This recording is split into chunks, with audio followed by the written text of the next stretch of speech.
But when I raise my voice, because she's really sensitive to like that, what do you think she would do? Shrink and cry. And then she wouldn't tell me what was wrong. We wouldn't communicate. How would my team describe my leadership motive? Rewards-based leader, responsibility-based leader. How would they describe your leadership motive? Would they say that you're a rewards-based leader or responsibility-based leader? So responsibility is where like I feel like it's my duty and obligation to serve you instead of you serve me. I recognize that my job as a leader is to work out interpersonal conflicts with each other. My job as a leader is to have uncomfortable conversations. Rewards-based leaders is I'm the king. Leadership is a reward for hard work, so I shouldn't have to do anything I don't want to do. You're a grown-up. Whatever your problems are your problems. That's a rewards-based leader. It's the majority of leaders. You guys love those posts of the leader who gets out of the car, the Bentley that is waiting to get on the private jet, and it's got the bags and the stuff. That's the rewards-based leader. Bro, do you realize the greatest leader ever to walk the planet had no money? He had no army, and yet kings were afraid of him. Our concept of leadership is backwards. Part of being a leader too is stepping up when something goes wrong.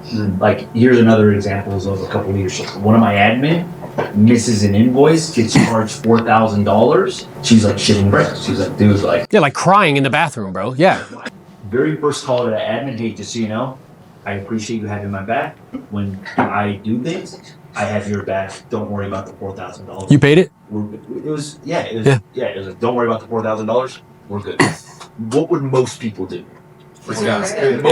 Most people would be like, hey, like, but it's not fair to them because she does so much to help out the company. And the one time where she messes up, I'm going to penalize her. It's like, no. Not only that, but what do most people do when somebody messes up? Most people make that person feel even worse. Yeah. So I'm like, look, I'm not like, just so you know, I'm perfectly okay with it. I've already done it. We've made so much money together. We're good. Let's not let this happen again. I think if you hire correctly, number one, like you hire a capable person, and 90% of the time they're going to get it right, you got to give them grace for the 10%. For the 10. Yeah. Because if you're going to give them the keys to something, they're going to make a mistake, and it's okay, and you just... Yeah, like it's no different than like when Jess had that conflict. If I'd have been like, came down or whatever, but I didn't help her to fix it. It's the same thing. Yeah, like how would my team describe my leadership motive? Would they describe me as that little, Instagram post where it's only about me? Or I guarantee you that the person he did that for would describe him as a responsibility-based leader. And then what's one change you could make today to lead more responsibly? So I realized as they were talking, I'm very reactive when like mistakes happen in my team. And like I have a tendency to blame because I'm very hard on myself when I make mistakes. So it reflects how I communicate with them. And I don't want to create that type of environment. Who was really overbearing or critical of you when you made mistakes? My dad. Okay, so here's what I'm aware of. That's where it comes from. It's almost like it's like an automatic response. Yes. And I catch myself after. And then I'm like, man, like I can't backtrack now. But like it happens like this. And the reason why I point that out to you is more so just for awareness purposes. And it's this thing that like, so you're not a tree. Some people say to me, you ever heard this? Hey, this is just the way I am.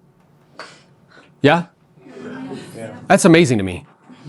Because you're like this vibrant, dynamic, alive, like being. Do you know like every, whatever it is, every like year, like all of your organs regenerate, like new cells. Like you're this vibrant, you're not a tree that's static. So now you could become aware of it. And then you could be intentional and purposeful regard. So it's probably still going to come up just because you're aware. But then you're like, oh, that's what that is.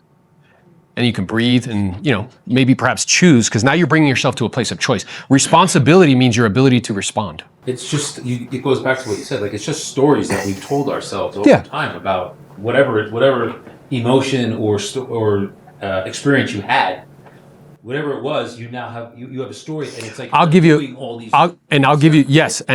a perfect example of this from my own experience. The way you do one thing is the way you do everything. So I shared with you that in my family of origin, like whenever there was conflict, loud, boisterous, like angry, cursing. Yeah, you're good. Like that, truthfully. My daughter she's really powerful and strong. She's really smart. I became aware though, like when she would not do something that I told her to do, I would raise my voice. But when I raise my voice, because she's really sensitive to like that, what do you think she would do? cry. Shrink and cry. And then she wouldn't tell me what was wrong. we wouldn't communicate. And I realized like, oh, I'm doing that. So I had a conversation with her. She was maybe, how old was she? Maybe 10, I don't know, 8 probably. I said, hey, I'm noticing like when I raise my voice, does that cause you to get scared? She was like, yeah. I'm like, interesting. And I know that the reason why I do it is because if something's wrong, like I just want you to tell me what's wrong, or if I give you like a directive, there's a reason behind it. So what I'm gonna work on moving forward is not doing that. What I need you to work on is if something's bothering you, use words. Tell me. Bro, that completely changed the dynamic of our relationship. Because now what I'll say to her, and she'll be across the room, I'm like, Liliana, I'm noticing that I'm starting to lose my patience.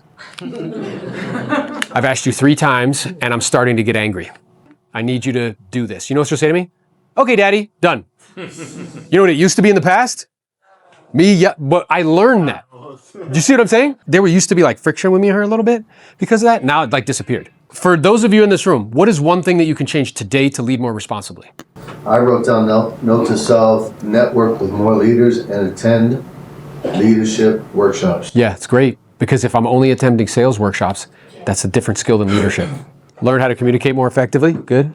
I know you recommended me a leadership book. Are there any other books in leadership that you recommend me listen like read? I mean, Extreme Ownership is a really good one. The Motive, anything by the guy who wrote The Motive, Lanconi, is really good. The Bible. It's a good book about leadership, you know what I mean? Committing to build others up in your organization that you know can lead, like you said. Do you see how that's gasoline to what you're doing? Yeah. It actually causes everything to explode, right? And the belief that gets in the way, it's a waste of time, it's not. At the beginning of my career, remember I told you I made $13,000? I hired a coach. I wasn't making any money. I paid him $1,000 a month, which at the time was like a crazy amount of money for me.